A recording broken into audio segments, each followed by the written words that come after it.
A warm welcome to you. I am responding here to the hundreds of questions regarding the 48 volt Egon architecture, and thank you so much for commenting on those two videos. Firstly, the first one was the first installation in a customer vehicle. It was actually done in Victoria, and the second video was that same vehicle under test, under review, etc., and lots of testimonials from the users on how well it works, blah blah blah blah. But I wanted to give you now some direct responses to your questions. We realize that for some people this is a bit of a daunting leap, and it's a big jump. It's and you're thinking, well, is it worth the risk? What are the risks?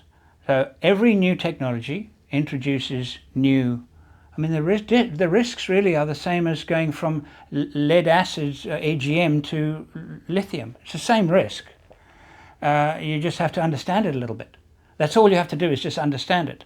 So it's not, 48 volt is not particularly new. 48 volt has been used in military vehicles for decades. And the reason why it's not moved over to caravan camping 4x4s is because it's complex. There are things called load dump scenarios. That was a technological challenge that we had to overcome. It's built into the DC, the Egon 48 volt hub, and there were other factors as well. But the biggest single factor, without question, our biggest single challenge with the 48 volt architecture is education. People understand it, and therefore they trust it, and that's my job.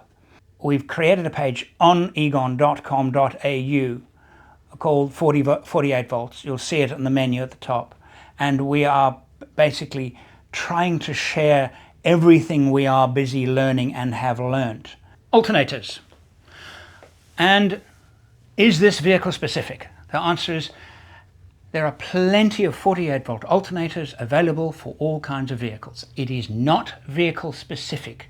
One of the questions has been, do I have to fit a 48 volt alternator? And the answer is, well, no, but if you want to get all of the advantages of 48 volt, yes you do.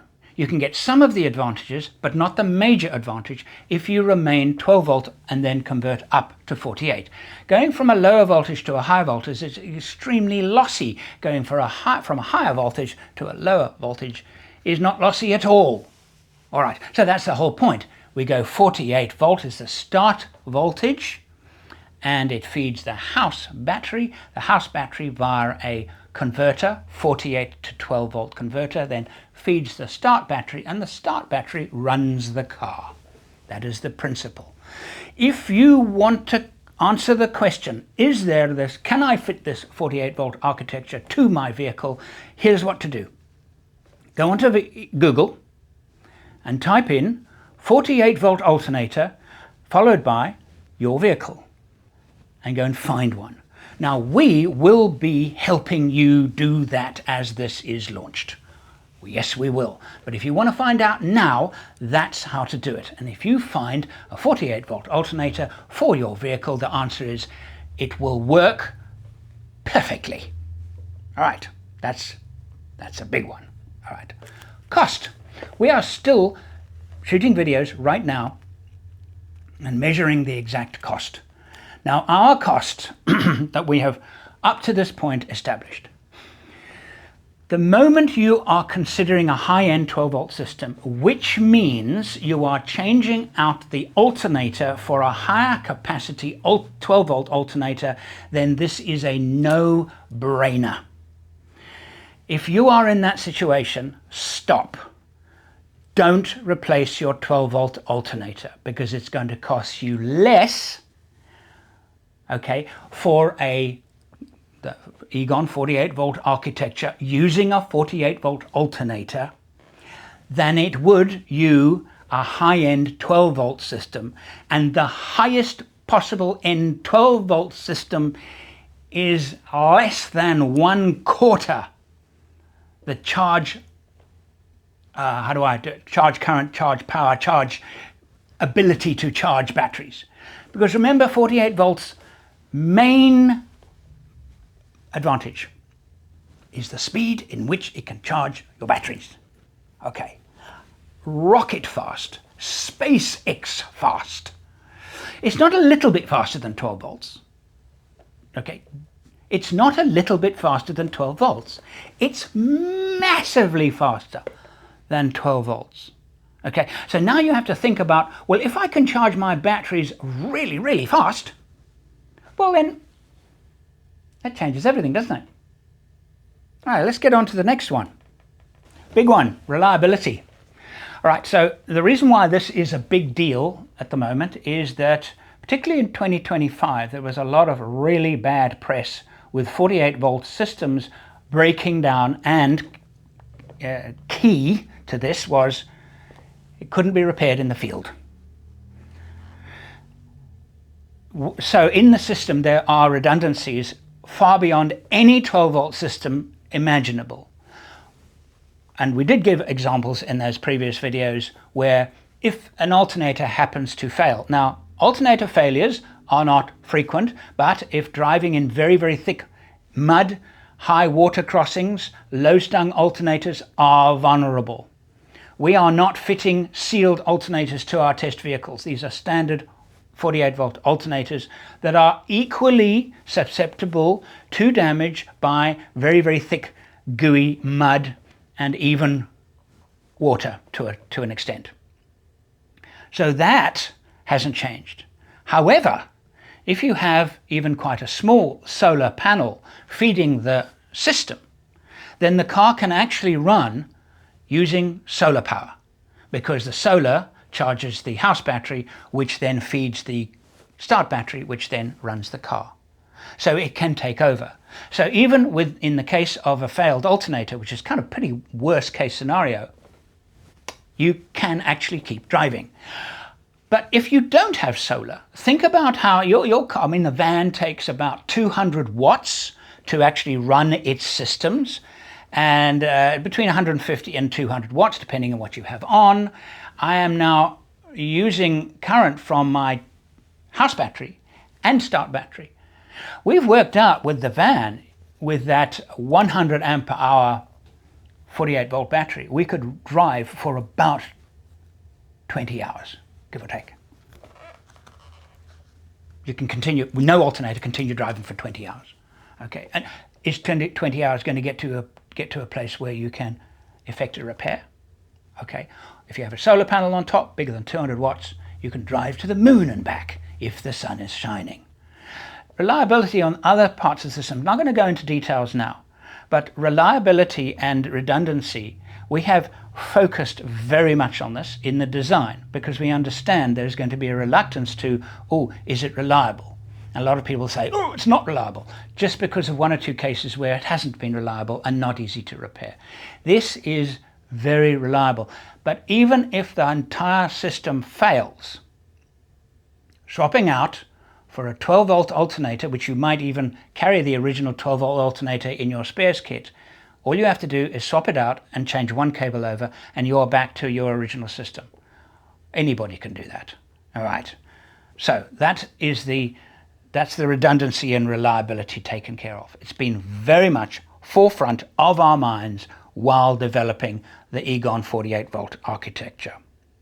Another person mentioned, why are you using US alternators? We're not using US alternators. All the alternators currently fitted to our test vehicles all come from Queensland company, and if you're in the United States, there are several companies in the US that build 48 volt alternators. They'll work perfectly with this system.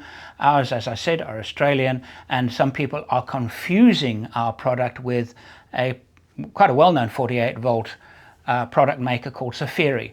We do not use Safiri equipment in any shape or form in any of our architecture, none.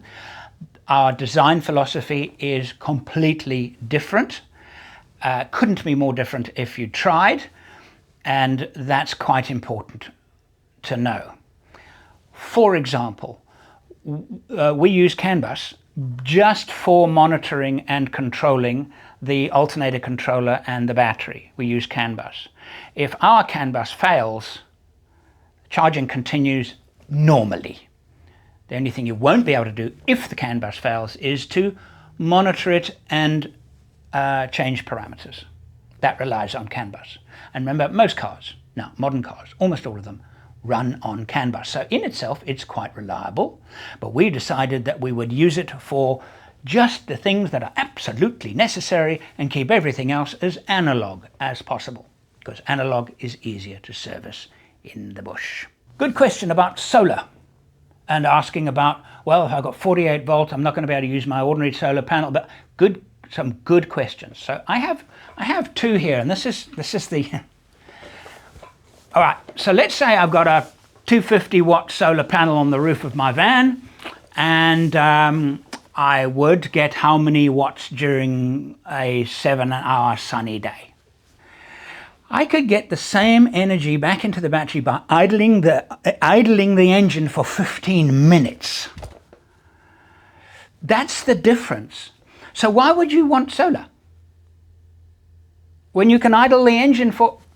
So you might still want it just so you don't have to worry about it and to supplement the energy. But the point of 48 volts in this way is that it charges the battery so fast that why would you really need solar? I'll probably put some solar on mine because, hey, why not? But I don't need it because I can charge so quickly. One more thing about solar, another question, very good one. Can I use my solar panel that I already have on my rig for 48 volts?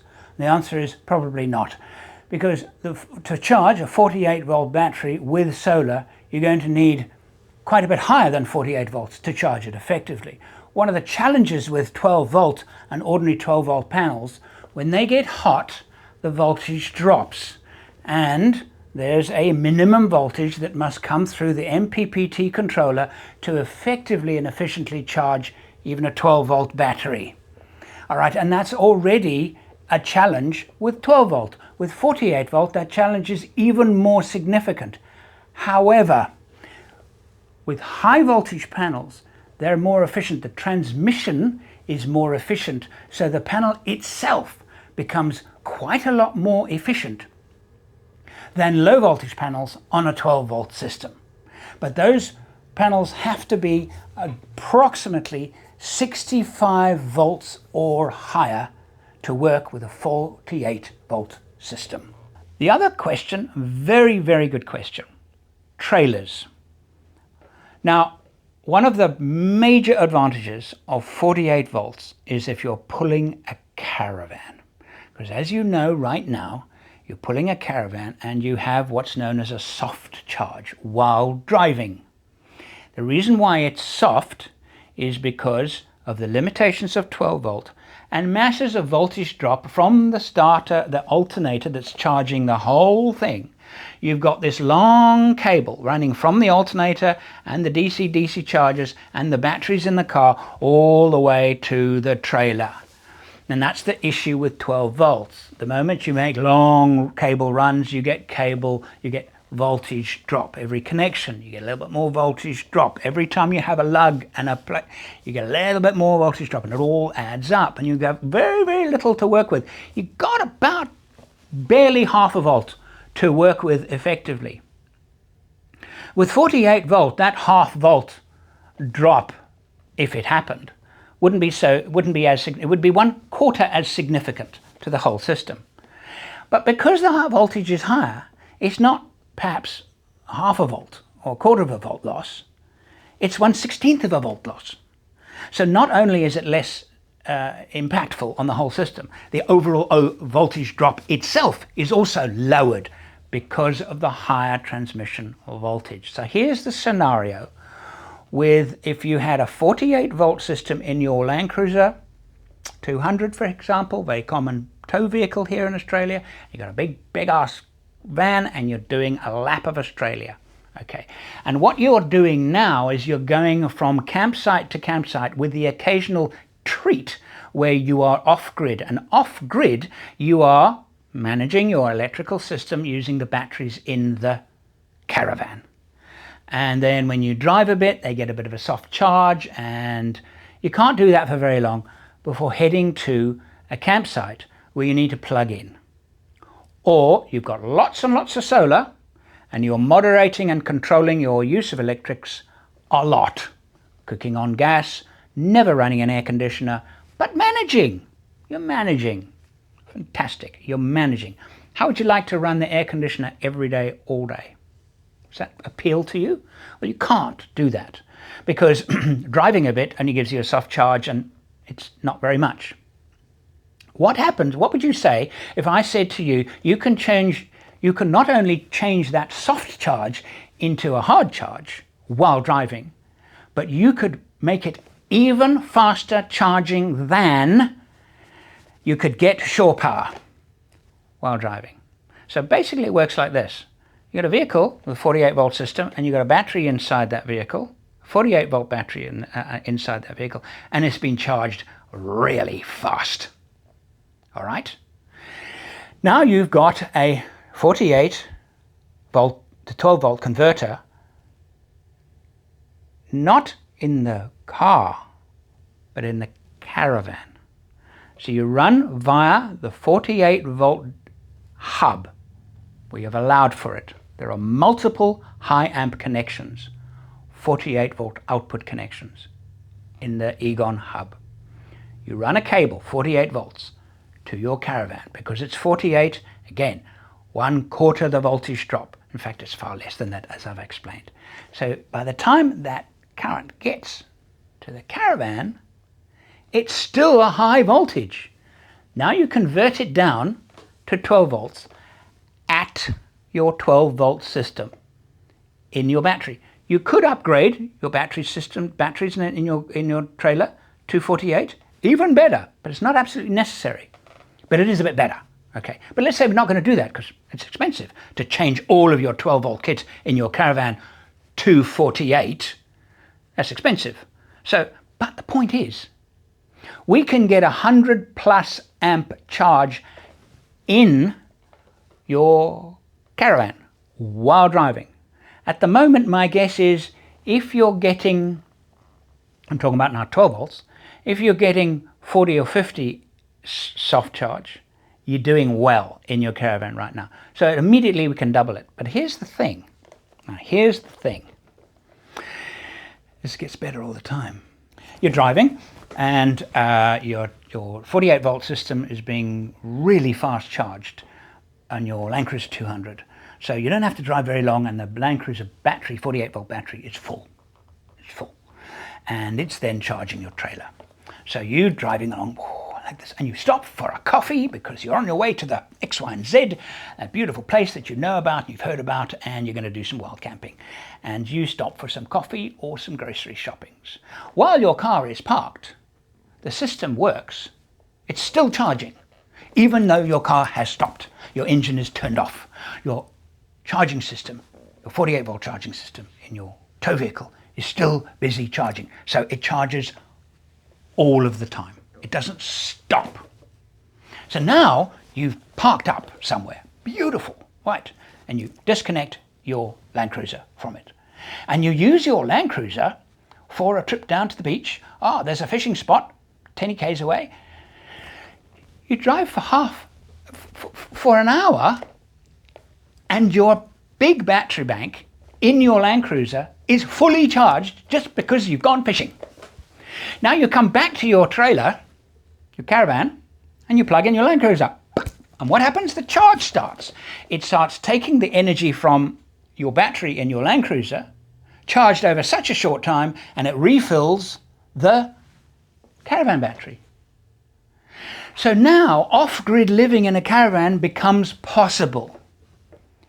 It actually becomes possible because now the donor vehicle is being charged so fast that it can now, with 48 volt, effectively charge. Soft chargers, you never have to think about soft charging ever again.